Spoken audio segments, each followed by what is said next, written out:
आप लोग का हमारे चैनल एस डी एजुकेशन जून में। बच्चों, आज हम देखें कक्षा 12वीं हिंदी का आपका जो कहानी का सारांश पूछता है, उसमें से 4 आपके सबसे महत्वपूर्ण कहानी है जिनका आप लोग रिवीजन कर लीजिएगा। उससे पहले अगर आप लोग चैनल पर नए हैं तो चैनल को सब्सक्राइब कर लीजिए और वीडियो को लाइक करिए और अपने दोस्तों के साथ ज़्यादा से ज़्यादा शेयर करिए, क्योंकि आपका जब तक एग्जाम यूपी बोर्ड का खत्म नहीं हो जाता है तब तक हर सब्जेक्ट का आपको जो है प्रॉपर इंपॉर्टेंट क्वेश्चन इस चैनल पर प्रोवाइड किए जाएंगे। और आपका कल यानी 24 फरवरी को जो हिंदी का पेपर होगा, अगर उसमें आपको बहादुर कहानी का सारांश, ध्रुव यात्रा कहानी का सारांश, उद्देश्य हो, या फिर लाठी कहानी का सारांश, या फिर पंचलाइट कहानी का सारांश पूछेगा तो आप कैसे लिखेंगे पूरा आपको एकदम डिटेल में बताएंगे। तो आइए देखते हैं सबसे पहले बहादुर कहानी का सारांश। तो बहादुर कहानी का सारांश आपका पूछेगा तो आप कैसे लिखेंगे। अमरकांत जी द्वारा लिखी बहादुर कहानी एक मध्यम वर्गीय परिवार में नौकर के साथ परिवारजनों द्वारा किए गए अत्यधिक कटु व्यवहार की कहानी है। यानी कि अमरकांत जी द्वारा जो आपके लिखी गई बहादुर कहानी है प्यारे बच्चों, ये मध्यम वर्गीय परिवार में, यानी मध्यम वर्गीय परिवार रहता है उसमें नौकर के साथ, यानी जो नौकर होता है उसके साथ परिवारजनों द्वारा, यानी परिवार के जो जन होते हैं, लोग होते हैं, उनके द्वारा किए गए, यानी उनके द्वारा जो किया गया कटु व्यवहार यानी दुर्व्यवहार रहता है, उसी की आपकी कहानी है। बहादुर नेपाल का 12 से 13 वर्षीय एक बालक है जो इस कहानी का नायक है।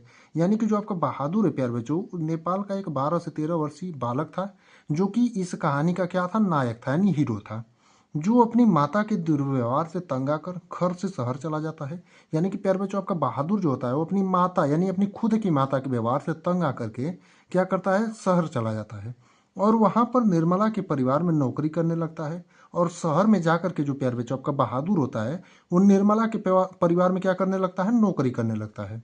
बहादुर निर्मला के घर के सभी काम बहुत अच्छी तरह से करता है। यानी कि बहादुर जो होता है प्यारे बच्चों आपका, निर्मला के घर का, यानी निर्मला जो होती है उसके घर के जो सभी काम होते हैं उसको बहुत अच्छी तरीके से करता है। अब आगे देखते हैं आगे किस प्रकार से आप लिखेंगे, और जैसे हम आपको बता रहे हैं इसी प्रकार से अगर आप कहानी का सारांश लिख देंगे तो आपका नंबर जो एकदम 5 नंबर फिक्स हो जाएगा। आगे लिखेंगे निर्मला और उसका परिवार पहले तो बहादुर से अच्छा व्यवहार करते थे, परंतु कुछ समय बाद वे उसके साथ मारपीट के साथ गाली गलौज भी करने लगे। यानी जो निर्मला था और उसका परिवार था, यानी निर्मला जो थी और उसके परिवार वाले जो थे, बहादुर के साथ शुरुआत में जब बहादुर उनके यहाँ नौकरी करने गया तो उससे बहुत अच्छे से व्यवहार करते थे, परंतु जो है कुछ समय बाद उनके व्यवहार में परिवर्तन हो गया और वो बहादुर के साथ मारपीट करने लगे, यानी उसको मारने भी लगे और उसके साथ गाली गलौज भी करने लगे, यानी उसको गालियां भी देने लगे। आगे देखेंगे दिया है आपका मारपीट और गालियों के कारण बहादुर का मन काम में नहीं लगा। यानी जब उसके निर्मला के परिवार के साथ उसकी मारपीट हो गई और उन्होंने जब उसको गालियां दी, उसके कारण क्या है, बहादुर का मन जो है काम में नहीं लगा। एक दिन निर्मला पुत्र किशोर ने बहादुर को सुअर का बच्चा कह दिया। यानी कि प्यारे बच्चों, एक दिन जो है आपका निर्मला का पुत्र जो कि किशोर था आपका, उसने जो है बहादुर को क्या कह दिया, सुअर का बच्चा कह दिया। बहादुर इसे सहन नहीं कर सका, यानी जो बहादुर था प्यारे बच्चों वो इसे सहन नहीं कर सका। यानी निर्मला का पुत्र जो किशोर था उसने जब बहादुर को सुअर का बच्चा कह दिया तो वो जो है इस बात को सहन नहीं कर सका। निर्मला बहादुर इसे सहन नहीं कर सका, अंततः वह घर अपना सामान छोड़कर चला जाता है और अंत में जो है वो घर पर ही अपना सारा सामान, निर्मला के घर पर ही सारा सामान छोड़कर जो है चला जाता है। निर्मला के पति शाम को जब दफ्तर से लौटते हैं तो उन्हें पता चला कि बहादुर अपना सारा सामान छोड़कर घर से चला गया। यानी निर्मला के जो पति होते हैं वो जब दफ्तर से लौटते हैं तो शाम को उन्हें पता चलता है कि बहादुर जो है अपना सारा सामान छोड़ करके घर पर चला गया है। निर्मला के पति और निर्मला को बहादुर की ईमानदारी पर विश्वास हो गया था। यानी निर्मला के जो पति थे प्यारे बच्चों और निर्मला जो थी, उनको जो है बहादुर की ईमानदारी पर क्या हो गया था, आपका विश्वास हो गया था। बहादुर की उपयोगिता देख किशोर और निर्मला घरेलू काम करने से घबराते थे। यानी बहादुर की जो उपयोगिता थी, यानी बहादुर का जो उपयोगिता था काम करने का, उसको देख करके निर्मला और उसके जो बच्चा था किशोर, वो घरेलू काम करने से क्या होते थे, घबराते थे। आगे आपका देखेंगे और बहुत ज़्यादा पश्चाताप करते थे और बहुत ज़्यादा जो है बाद में पश्चाताप करने लगे, परंतु एक कहावत है आपकी कि अब पछताए होए का जब चिड़िया चुग गई खेत। यानी कि आपका एक कहावत है कि अब पछताने से क्या फायदा है जब चिड़िया खेत चुग ही गई। बहादुर में सहनशीलता एवं स्वाभिमान की भावना कूट कूट कर भरी है। उसके इस चरित्र के कारण यह कहानी सभी को प्रिय है। यानी प्यारे बच्चों का बहादुर जो है उसमें सहनशीलता और स्वाभिमान की भावना जो है वो कूट कूट के भरी है और उसी के कारण जो है कहानी बहुत ही प्रसिद्ध है। तो इसी प्रकार से जो है आप बहादुर कहानी का सारांश लिखेंगे अपने कल के पेपर में अगर आपसे पूछेगा। उसके बाद देखेंगे आपका पंचलाइट कहानी का सारांश। दूसरा आपका है पंचलाइट कहानी का सारांश। और प्यारे बच्चों, जब भी आपको पंचलाइट कहानी का सारांश बोलेगा तो आप इसी प्रकार से लिखेंगे जैसे इसका हम बता रहे हैं। जैसे पंचलाइट फणीश्वर नाथ रेड्डी जी द्वारा लिखित एक ग्रामीण जीवन पर आधारित एक कहानी है। पंचलाइट का अर्थ है पेट्रोमैक्स अर्थात गैस की लैंटाइन। यानी कि प्यारे बच्चों, आपका पंचलाइट जो है वो फणीश्वरनाथ रेणु जी द्वारा लिखित एक ग्रामीण जीवन यानी गांव के जो सीधे साधे लोग रहते हैं उन पर आधारित एक कहानी है। और पंचलाइट का जो अर्थ होता है आपका पेट्रोमैक्स होता है, अर्थात जो गैस की लालटेन होती है उसको आपका पंचलाइट कहते हैं। अब आगे देखेंगे, गांव में अशिक्षित लोगों की एक टोली है जिसने रामनवमी के मेले से एक पेट्रोमैक्स खरीदा। यानी कि गांव में जो है प्यारे बच्चों आपका एक अशिक्षित लोगों की टोली रहती थी और उस टोली ने जो है मिलकर के आपका क्या खरीदा था, एक रामनवमी के मेले पर पेट्रोमैक्स खरीदा था। गांव वाले उसे पंचलाइट कहकर बुलाते थे। यानी गांव वाले जो थे पंचलाइट को जो है पंचलाइट कहकर बुलाते थे, यानी पेट्रोमैक्स को। अब प्रश्न उठता है कि पंचलाइट को जलाएगा कौन। यानी कि गांव के जो लोग थे प्यारे बच्चों आपके अशिक्षित थे और सीधे साधे थे, यानी उनको जो है पंचलाइट जलाना आता नहीं था, इसीलिए उनके बीच जो प्रश्न उठा कि अब पंचलाइट को जलाएगा कौन। गांव में वालों में से किसी को पंचलाइट जलाना नहीं आता था, केवल गोधन पंचलाइट जलाना जानता था। यानी गांव वालों में से किसी को जो है प्यारे बच्चों पंचलाइट जलाना नहीं आता था, उनमें से केवल एक गोधन था जो पंचलाइट जलाना जानता था। यानी कि गांव में केवल एक गोधन ही था जिसको पंचलाइट जलाना आता था। गोधन मुनरी नामक एक युवती से प्रेम करता था। मुनरी की मां ने पंचों से गोधन की शिकायत की थी कि वह उसके घर के सामने से सिनेमा का गाना गाकर निकलता है।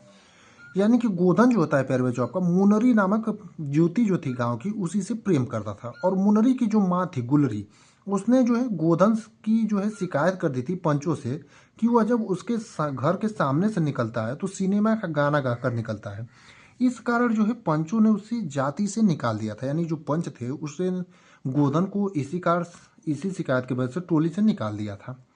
पंच पुनः गोधन को जाति में ले लेते हैं, वो पंचलाइट को जला देता है। यानी कि पंच जो होते हैं वो गोधन को पुनः यानी दोबारा जो है जाति में ले लेते हैं और वो क्या करता है, पंचलाइट को जला देता है। मुलरी की माँ गुलरी काकी प्रसन्न होकर गोधन को शाम के भोजन का निमंत्रण देती हैं। यानी कि मुलरी की जो माँ होती है गुलरी काकी, वो प्रसन्न हो जाती हैं जब गोधन पंचलाइट को जला देता है प्यारे बच्चों। तो मुलरी की माँ गुलरी काकी जो होती हैं वो एकदम प्रसन्न हो जाती हैं और उसे जो है शाम के भोजन का निमंत्रण देती हैं। पंच भी अति उत्साहित होकर गोधन को कह देते हैं तुम्हारा सात खून माफ। और पंच जो होते हैं इतने खुश हो जाते हैं कि वो गोधन को कह देते हैं कि जाओ तुम्हारा सात खून माफ है, खूब गाओ सलीम का गाना। पंचलाइट की रोशनी में लोग भजन कीर्तन करने लगते हैं और उत्सव मनाते हैं। यानी कि जो पंच होते हैं वो इतने खुश हो जाते हैं कि कहते हैं तुम्हारा साथ खूब माफ और जाओ खूब गाओ सलीम का गाना। और पंचलाइट की रोशनी में जो होते हैं गांव के सीधे साधे लोग भजन कीर्तन करते हैं तथा उत्सव मनाते हैं। तो इसी प्रकार से आप अपने कल के पेपर में जो है पंचलाइट कहानी का सारांश जैसे हमने आपको बताया इसी प्रकार से आप लिखेंगे। अब अगला देखेंगे आपका ध्रुव यात्रा कहानी का उद्देश्य जो है आपका पूछता है। ध्रुव यात्रा कहानी का उद्देश्य अगर आपसे पूछेगा तो आप कैसे लिखेंगे। यानी कि ध्रुव यात्रा कहानी का उद्देश्य जो है प्यारे बच्चों ये भी जो है आपका बार बार बोर्ड एग्जाम में पूछा जाता है। तो अगर ध्रुव यात्रा कहानी का उद्देश्य आपसे बोर्ड एग्जाम में पूछेगा तो आप कैसे लिखेंगे।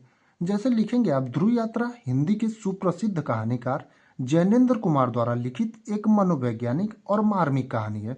यानी कि प्यारे बच्चों आपका ध्रुव यात्रा जो है वो हिंदी के सुप्रसिद्ध कहानीकार जो जैनेन्द्र कुमार हैं उनके द्वारा लिखित एक मनोवैज्ञानिक और मार्मिक कहानी है। कहानीकार ने इस कहानी में मानवीय संवेदना को मनोवैज्ञानिक तथा दार्शनिक दृष्टिकोण में समन्वित करके एक नवीन विचारधारा को जन्म दिया है। यानी ये जो कहानी है आपकी ध्रुव यात्रा, इसमें जो है कहानीकार यानी आपके जैनेन्द्र कुमार जी जो हैं उन्होंने मानवीय संवेदना को मनोवैज्ञानिक तथा दार्शनिक दृष्टिकोण में जो है जोड़ करके एक नवीन विचारधारा को जो है जन्म दिया है। प्रस्तुत कहानी में जैनेन्द्र जी ने बताया है कि प्रेम एक पवित्र बंधन है। यानी कि ये जो आपकी ध्रुव यात्रा कहानी है प्यारे बच्चों, इसमें जैनेन्द्र जी है जो है उन्होंने बताया है कि प्रेम जो है एक पवित्र बंधन है और विवाह जो है सामाजिक बंधन है और विवाह जो है आपका सामाजिक बंधन है। प्रेम की भावना जो होती है प्यारे बच्चों आपका व्यक्ति को लक्ष्य तक पहुंचाने में सहायता करती है। प्रेम में पवित्रता होती है और विवाह में स्वार्थता होती है। यानी कि प्रेम की जो भावना होती है वो पवित्र बंधन होता है और वो व्यक्ति को जो है लक्ष्य तक पहुंचाने में सहायता करती है, लेकिन और विवाह जो होता है उसमें स्वार्थता होती है। प्रेम की पवित्रता को प्रकट करने में कहानीकार को पूर्ण सफलता मिली है। कहानीकार के अनुसार वैयक्तिक सुखों की अपेक्षा सार्वभौमिक और अलौकिक उपलब्धि जो है अधिक श्रेष्ठ है। अतः प्रेम को ही सर्वोच्च स्थान दर्शाना, यानी कि इसमें जो है इस कहानी का मुख्य उद्देश्य क्या है आपका, प्रेम को जो है आपका जो है सर्वोच्च दर्शाना है। इस कहानी का मुख्य उद्देश्य है जिसमें कहानीकार को पूर्ण सफलता मिली। यानी कि प्रेम को सर्वोच्च दर्शाने में इस कहानी के माध्यम से जो है कहानीकार को जो है प्यारे बच्चों को पूर्ण सफलता मिली है। तो यही जो है आपका, और लाठी कहानी का जो आपका उद्देश्य है वो आप लोग जो है अगर इतना 3 आप रिवाइज कर लेते हैं तो आपके लिए बहुत है। इसलिए लाठी कहानी का अगर आपको थोड़ा मोड़ा शंका हो तो आप लोग लाठी कहानी का भी पढ़ लीजिए। लेकिन हमने आपको जो है ध्रुव यात्रा का उद्देश्य बता दिया, आपको पंचलाइट का सारांश बता दिया, और आपको जो है बहादुर कहानी का सारांश बता दिया। आप लोग जो है इन तीनों को पढ़ करके एकदम बढ़िया से अपने कल के पेपर में लिखिएगा और 5 नंबर जो है अपने पक्के कर लीजिएगा।